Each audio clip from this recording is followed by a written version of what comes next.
plain one script. If I had more time, I would have written a shorter letter. There's a pair of videos on my channel that were in the works for over a year. The decoy videos. One exploration and one explanation. And while the exploration video is fine, I made a catastrophic error in the explanation video. I've re-uploaded a corrected version, and I've also made this video to show you some of the behind the scenes of how those videos got made, how the error got in, and how the decision to re-upload came to be. But I've written this video in as little time as possible to correct the error as fast as possible, so be warned.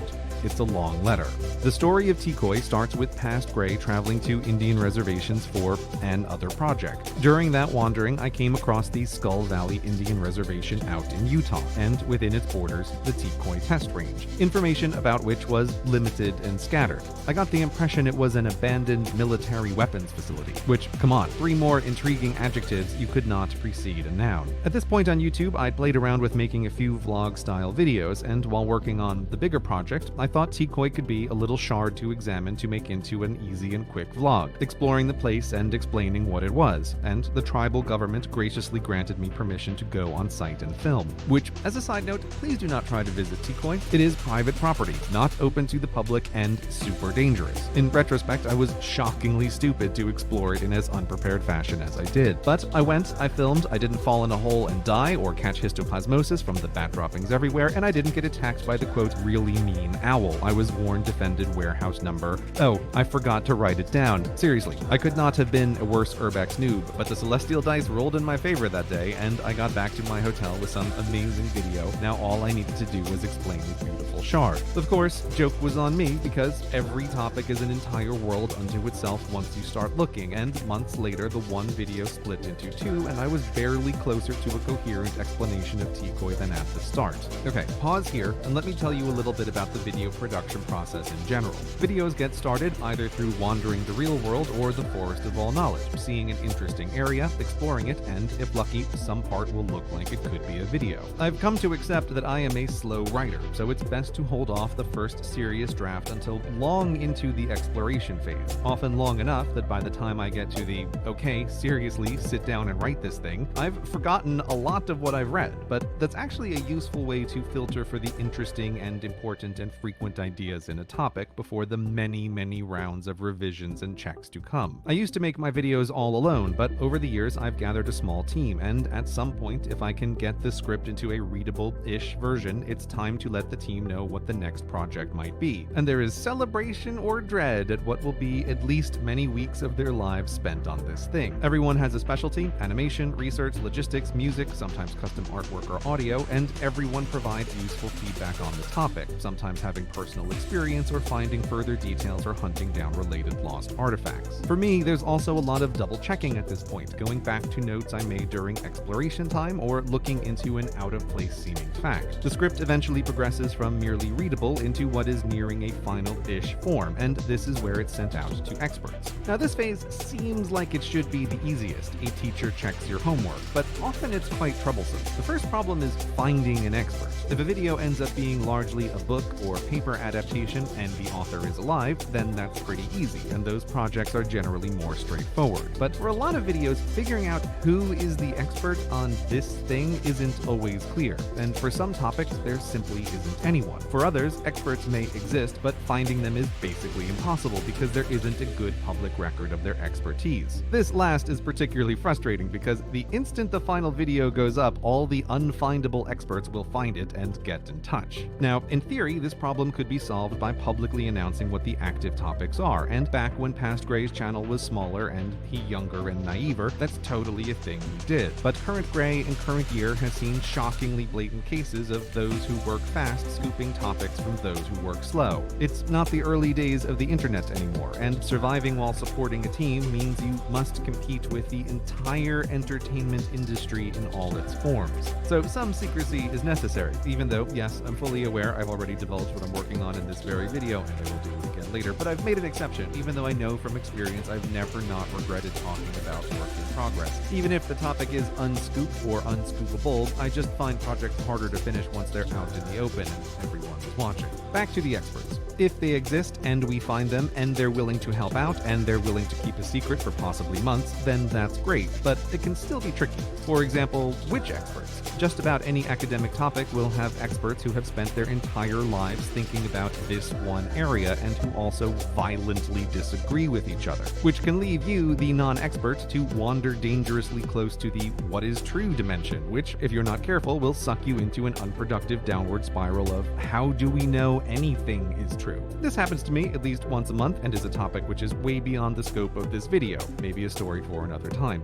Don't say that. Okay, skipping the existential crisis, the script is sent out to experts for checking and then the final draft can be recorded and turned into a video for you to watch. That's how it works in general. Now let's resume the story of Tkoy, skipping ahead to Upload Day, a day that is simultaneously the joyous completion of hundreds of hours of teamwork and the solitude of stomach churning as you wait to find out if you have been wrong on the internet. And there are many ways to be wrong on the internet, which we will visit later, but the process is designed to be able to avoid errors while still being able to publish something eventually. And in this process, I had learned that my initial impression wasn't quite right. Rather, Tkoy was a tiny part of an enormous for-profit company that used Tkoy as a static firing test range for rocket motors. Motors that just so happened to be used in nuclear missiles, including the famous Minuteman. But there's often so much more left on the cutting room floor, so a new part of the process is doing a director's commentary for crowdfunders with all the extra bits, after I wait a couple of hours to ensure there's no upload day disaster that needs immediate attention. The internet will tell you real fast if you're wrong, but on Tkoy upload day, the stomach churning lessened as nothing came in. I went and streamed the commentary in a pretty relieved mood, as this has become a nice psychological marker for me that a project is truly and completely finally finished. Doing the commentary kept me up late, but satisfied with a long day's work, I decided,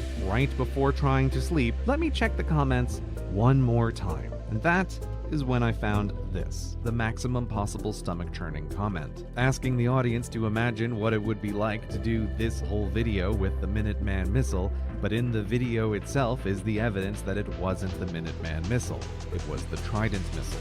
Oh no. I didn't have to imagine what it was like to do this video. I was the guy who did this video. Not good. At the time I read this comment, basically seconds away from total collapse, I was in no condition to address it. But let's just say I didn't sleep well that night, and we'll skip the depressive, self-destructive, self-doubting part and jump back to where, with a rebooted brain, I was able to confirm that yes, Hoodus 8 was right and I was wrong. Tkoy did not test Minuteman missile motors.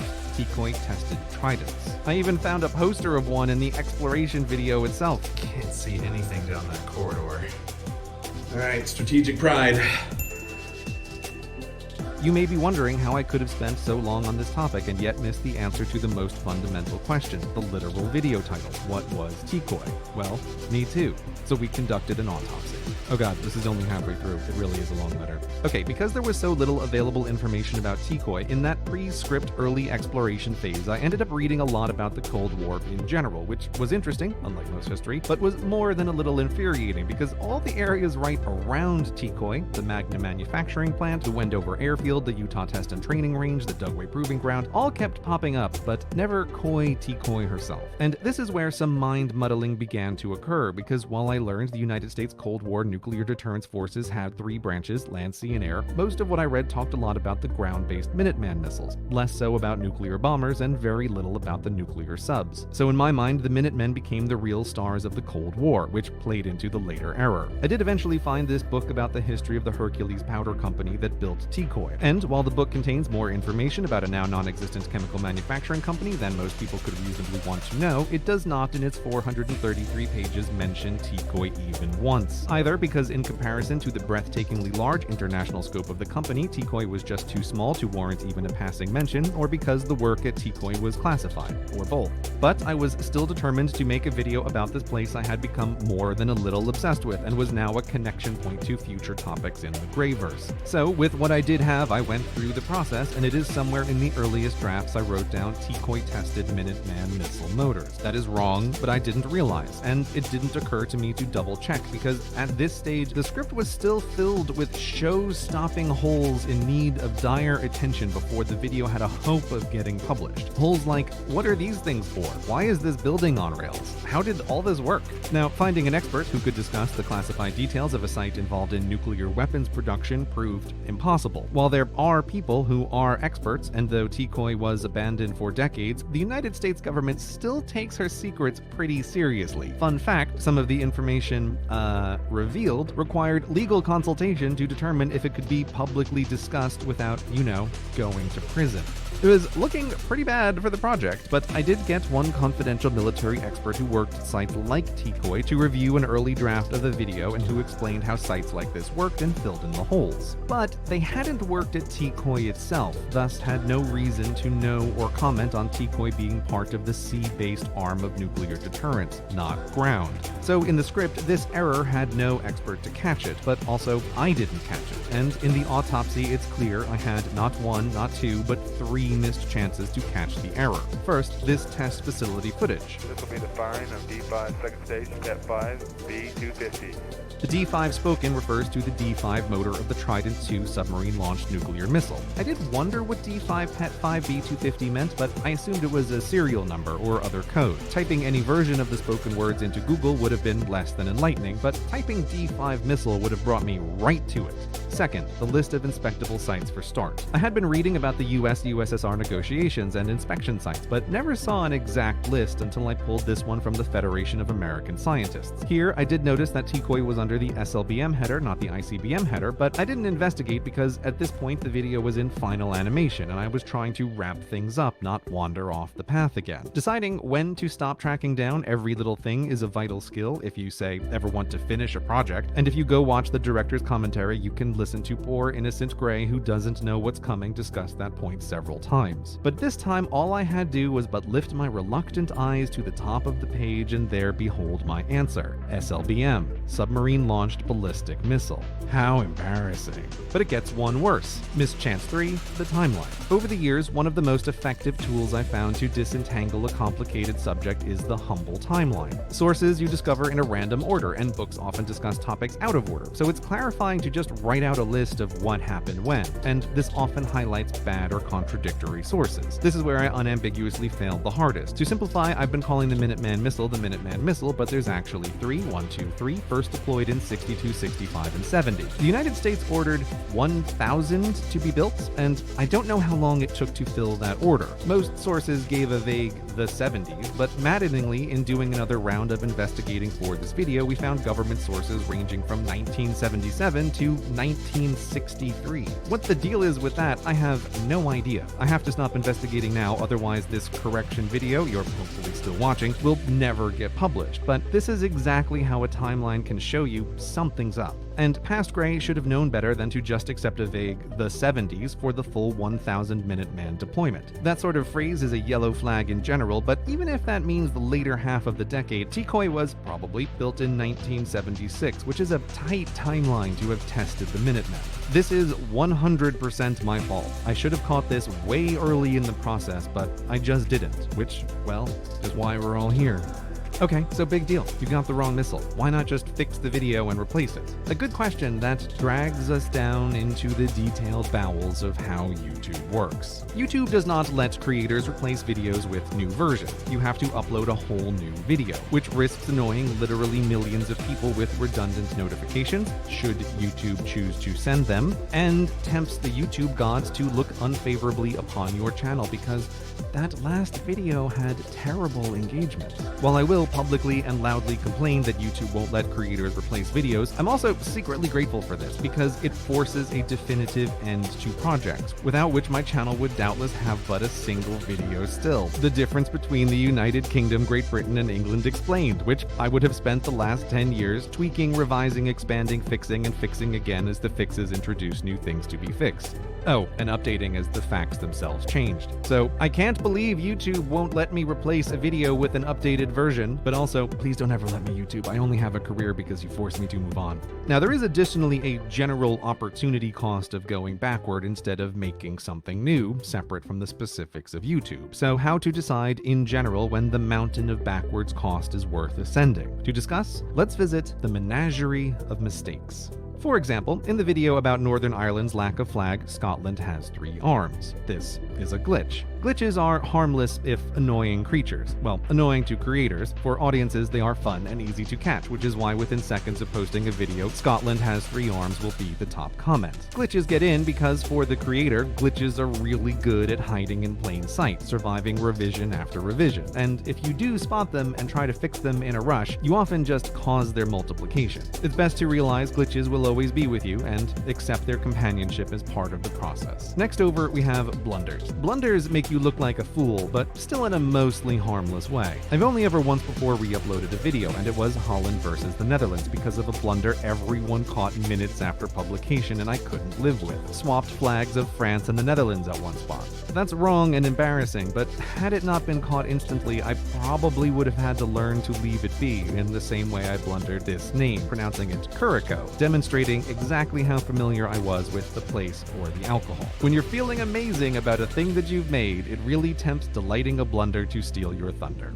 Next are errors, ugly, charmless things without redeeming value that come in many different species, from error trivialis, bad takis, technically correctus, error factualis, and many, many others. Their variety make it impossible to talk about management in general, because unlike glitches and blunders, which look the same to everyone, errors come from the what is true dimension, which means different humans will perceive their size and importance and species in different ways, or disagree about if there's an error at all. But if you make things, there will be errors, and post-publication, deciding what to do about them will have to take into account the size and species you perceive, and the cost of extracting its disgusting tentacles from what you have made, versus the benefits of accepting that you can't always get them all and moving onward to make a new thing.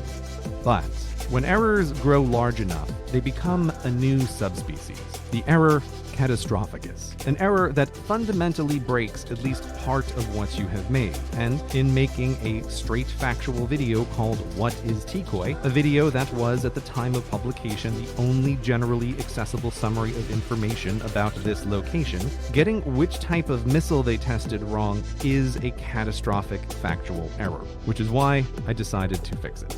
Part 4. There were no other parts, but this is finally the end. My dad always said to me, the cost of perfection is infinite. And he was totally right. I can't promise perfection, but post-autopsy, me and the team are not only working on future videos with this experience in mind, but also working on the process that makes the videos. And if we need to make that process longer to bring videos closer to perfection, we will. Without a doubt, future me will watch this video and wonder why, oh why, did past Gray have so many words in this script to convey the simple message, I was wrong, I apologize, I fixed it. But future Gray isn't current Gray, and as Pascal famously quipped, if I had more time, I would have written a shorter letter. The old Tikoi video is now unlisted if you're curious to see what's changed. The director's commentary is public now as a sort of historical curiosity, I guess, and the new version of What is Tikoi is here for you to watch. I hope you like it, again, and thank you for making it to the end.